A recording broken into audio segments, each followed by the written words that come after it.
مفتی صاحب میرے گھر میں ایک بلی ہے، 6 مہینے سے رہتی ہے، جب سے ہمارے گھر میں بڑی مصیبتیں ہیں تو کیا ہم اس کو مار کر بھگا دیں؟ دیکھیے بلی اگر آپ کے گھر میں ہے نا تو یہ بہت بڑے عذاب کا سبب بھی بن سکتی ہے اور اس سے آپ کا فائدہ بھی ہو سکتا ہے، دونوں باتیں ہیں۔ اب اس کے آپ طریقے اور سسٹم سمجھ لیجئے کہ کن وجہوں سے وہ عذاب بن جاتی ہے، کن وجہوں سے ہم پر مصیبتیں آ سکتی ہیں بلی ہمارے گھر میں ہونے کی وجہ سے، اور کس کنڈیشن میں ہم مصیبتوں سے بالکل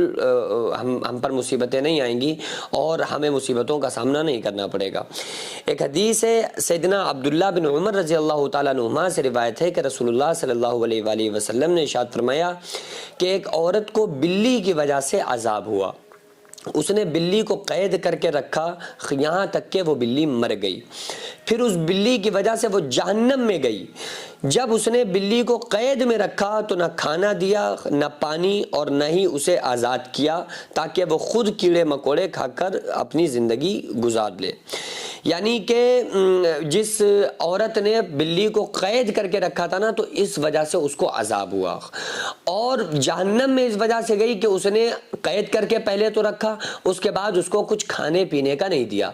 اب جتنے گھروں میں بھی بلی رہتی ہے ان کو کھانے پینے کا بہت کم لوگ دیتے ہیں، اگر کسی کے شوقیہ بلی پلی ہوئی ہے تو اس کو تو لوگ دیتے ہیں۔ بعض لوگ بلی کو سنت سمجھتے ہیں کہ بلی کو پالنا سنت ہے، حالانکہ بلی کا پالنا سنت ہے اس کا کوئی ثبوت حدیث میں نہیں ملتا ہے۔ ہاں رسول اللہ صلی اللہ تعالیٰ علیہ وآلہ وسلم بلی کو پسند فرماتے تھے۔ آقا علیہ الصلوۃ والسلام کسی جانور کو باؤنڈ کر کے نہیں رکھتے تھے۔ آقا علیہ الصلوۃ والسلام ایک مرتبہ جا رہے تھے نا، راستے میں گزر ہوا تو ایک ہرنی بندھی ہوئی دیکھی، تو آقا علیہ الصلوۃ والسلام سے اس ہرنی نے ایک شکایت کی کہ یا رسول اللہ صلی اللہ علیہ وآلہ وسلم، ہمارے معصوم چھوٹے چھوٹے بچے ہیں اور ہمیں فلاں شخص نے ہمیں باندھ لیا ہے اور ہمیں آزاد نہیں کر رہا ہے، تو اگر آپ ہمیں تھوڑی دیر کی مہلت دلوا دیں تو پھر ہم اپنے بچوں کو دودھ پلا کر آ جائیں۔ تو آقا علیہ الصلوۃ والسلام نے ارشاد فرمایا کہ جس صحابی کی تھی نا، آقا علیہ الصلوۃ والسلام نے اس صحابی سے کہا کہ اس کو چھوڑ دو، تو انہوں نے چھوڑ دیا، وہ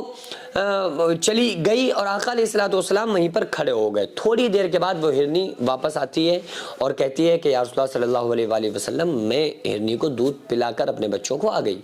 اور آقا علیہ الصلوۃ والسلام اونٹ کی اور جانوروں کی، مری ہوئی گو کی، سب کی آوازوں کو ہمارے نبی صلی اللہ علیہ وآلہ وسلم سنتے تھے اور ان کو جواب دیا کرتے تھے، ان کو بات کیا کرتے تھے ان سے، کیونکہ یہ ہمارے نبی صلی اللہ علیہ وآلہ وسلم کا معجزہ تھا۔ تو جب وہ آئی ہے نا تو وہ صحابی نے اس کو پھر باندھ دیا، تو آقا علیہ الصلوۃ والسلام نے ارشاد فرمایا صحابی یہ مجھے ہدیے میں دے دو۔ انہوں نے آقا علیہ السلام نے فرمایا کہ پیسے لے لو مجھ سے، تو انہوں نے کہا یا رسول اللہ صلی اللہ علیہ وسلم یہ آپ کے لیے ہدیہ ہے۔ تو آقا علیہ السلام نے ارشاد فرمایا کہ جا، میں نے تجھے آزاد کر دیا۔ وہ ہرن چلی گئی اور آپ صلی اللہ علیہ وآلہ وسلم نے ارشاد فرمایا کہ سچ نجات دلاتا ہے، کہ اس نے سچ بولا اور ہمیشہ کے لیے یہ آزاد ہو گئی۔ اور وہ الصلاۃ والسلام علیک یا رسول اللہ، الصلاۃ والسلام علیک یا حبیب اللہ، اپنی زبان حال، زبان قلب سے پڑھ کے، سر کو جھکا کے اور بڑے ہی ادب اور احترام کے ساتھ آپ صلی اللہ تعالیٰ علیہ وآلہ وسلم کی دیکھتی ہوئی جا کر وہ وادیوں میں گم ہو گئی، پہاڑوں میں چلی گئی۔ تو آپ صلی اللہ تعالیٰ علیہ وآلہ وسلم نے جو قید میں تھے جانور ان کو بھی آزاد کرایا ہے۔ تو آپ صلی اللہ علیہ وآلہ وسلم کو بلی پسند تھی لیکن اس کو باؤنڈ کر کے قید کے طور پہ اس کو نہیں رکھا۔ تو حضرت ابو ہریرہ رضی اللہ تعالیٰ عنہ، ہریرہ کہتے ہیں بلی کو، اور حضرت ابو ہریرہ ایک صحابی کا لقب ہے حضرت ابو ہریرہ، کیونکہ ان کو بلی بہت پسند تھی، ہر وقت بلی کو ساتھ میں رکھتے تھے۔ ایک مرتبہ ٹھنڈ تھی تو اپنی آستین کے اندر اس بلی کو لے لیا، تو آپ صلی اللہ علیہ وآلہ وسلم نے یہ بلی سے ان کی محبت دیکھ کر فرمایا ابو ہریرہ۔ یہاں سے کچھ لوگ معنی یہ نکالتے ہیں کہ بلی کا باپ، کیونکہ اب ان کے معنی ہوتا ہے باپ۔ تو عربی جو ہے بڑی وسیع زبان ہے، اس میں یہ نہیں ہے کہ وہ یہاں سے مراد بلی کا باپ ہوا، نہیں، بلکہ یہاں سے مراد ہوا بلی والا، یہ نہیں کہ بلی کا باپ، ٹھیک ہے۔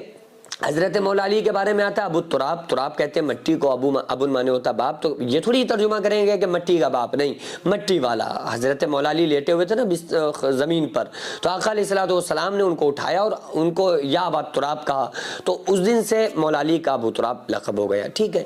تو اگر آپ بلی پال لیں نا تو آپ کو ان چیزوں کا بہت زیادہ خاص خیال رکھنا ہوگا کہ اس کو بھوکا پیاسا، اگر آپ کی طرف سے کوئی ظلم و ستم ہوا ہے اور آپ نے اس کو پنجرے میں بند کر کے رکھا ہوا ہے تو واقعی یہ مصیبت کا سبب بن جاتا ہے، کیونکہ آقا علیہ الصلوۃ والسلام نے ارشاد فرمایا کہ اللہ تعالیٰ فرماتا ہے کہ تم زمین والوں پر رحم کرو، آپ صلی اللہ علیہ وسلم نے ارشاد فرمایا آسمان والا تم پر رحم کرے گا، جو جس پر رحم نہیں کرتا اس پر رحم نہیں کیا جاتا۔ تو اس لیے جب ہم جانوروں کے ساتھ حسن سلوک کریں گے اور غیر موذی جانور جو موذی نہیں ہیں جب ہم ان کے ساتھ اچھا برتاؤ بیہیو کریں گے تو اللہ تبارک و تعالیٰ کی وہ بھی مخلوق ہے، جانور اللہ کی مخلوق ہیں، تو اللہ تبارک و تعالیٰ ہم پر رحم فرمائے گا۔ جو مدرسہ آپ دیکھ رہے ہیں یہ لیڈیز مدرسہ ہے، جس کی زمین کو میں نے اپنا کھیت بیچ کر جس کو خریدا اور 1 منزل تک بنانے کا فی الحال ارادہ ہے، انشاءاللہ بنا لوں گا، لیکن اس کے بعد اس میں کروڑوں روپے کا خرچ ہے۔ آپ لوگوں سے گزارش ہے زیادہ سے زیادہ اس میں تعاون کریں، اللہ تبارک و تعالیٰ اس کا اجر آپ کو 70 گنا آخرت میں، 10 گنا دنیا میں، اور مرنے کے بعد قیامت تک اللہ تعالیٰ اس کا ثواب آپ کو عطا فرمائے گا۔